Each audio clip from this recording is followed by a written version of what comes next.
बिस्मिल्लाहिर्रहमानिर्रहीम। हज़रत उस्मान रज़ियल्लाहु ताला अन्हु के आज़ाद करदा गुलाम हज़रत हानी बरबरी रहमतुल्लाह से रवायत है। उन्होंने कहा, हज़रत उस्मान बिन अफ़ान रज़ियल्लाहु ताला अन्हु जब किसी कब्र के पास खड़े होते तो इतना रोते कि दाढ़ी तर हो जाती। किसी ने कहा, आप जन्नत और जहन्नम का जिक्र करते हैं तो आपको रोना नहीं आता और इस कब्र को देखकर रोते हैं, इसकी क्या वजह है?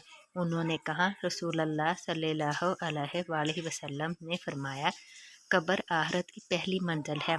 अगर आदमी इससे निजात पा गया तो बाद वाले मराहिल इससे आसान होंगे। अगर इससे निजात ना पा सका तो बाद के मराहिल इससे ज़्यादा दुश्वार होंगे। वो बयान करते हैं कि रसूलुल्लाह सल्लल्लाहु अलैहि वसल्लम ने फरमाया, मैंने जो भी मंजर कभी देखा है, कब्र इससे ज़्यादा होलनाक है। सुनन इब्न माजा हदीस नंबर 4267।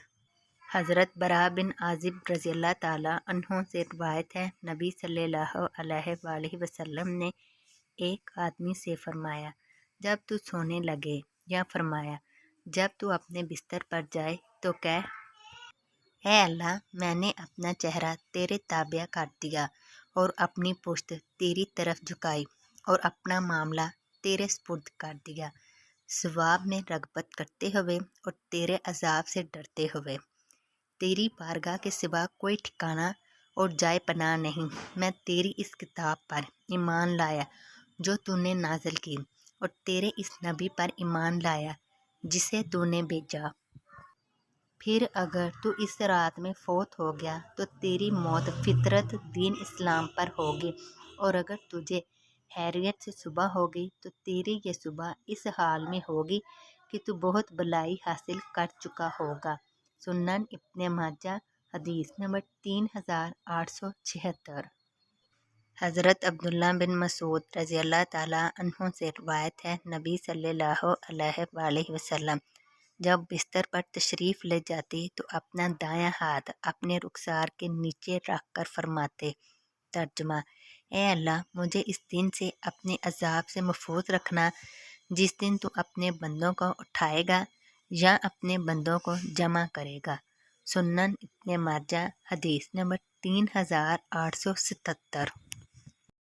हज़रत अबादा बिन सामित रज़ियल्लाहु ताला अन्हु से रिवायत है, रसूलुल्लाह सल्लल्लाहु अलैहि वसल्लम ने फरमाया, जिस शख्स की रात को आँख खुल गई और इसने जाग कर यूँ कहा, ला इलाहा इल्लल्लाहु वहदहु ला शरीका लहु लाहुल मुल्कु व लहुल हम्दु व हुवा अला कुल्लि शैइन कदीर, सुब्हानल्लाहि वल्हम्दुलिल्लाहि व ला इलाहा इल्लल्लाहु वल्लाहु अकबर वला हौला वला कुव्वता इल्ला बिल्लाहिल अलिय्यिल अज़ीम।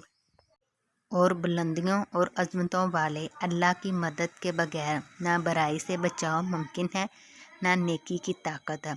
फिर इसके बाद इसने ये दुआ की, रब्बिक फिर ले, ऐ मेरे रब, मुझे बख्श दे, तो इसकी बख्शिश हो जाएगी। रावी हदीस वलीद बिन मुस्लिम बयान करते हैं कि या आप सल्लल्लाहु अलैहि वसल्लम ने यूँ फरमाया, फिर दुआ करता है तो इसकी दुआ कबूल हो जाती है। अगर उठकर वुज़ू करता है फिर नमाज पढ़ता है तो इसकी नमाज कबूल होती है। सुनन इब्न माजा हदीस नंबर 3878।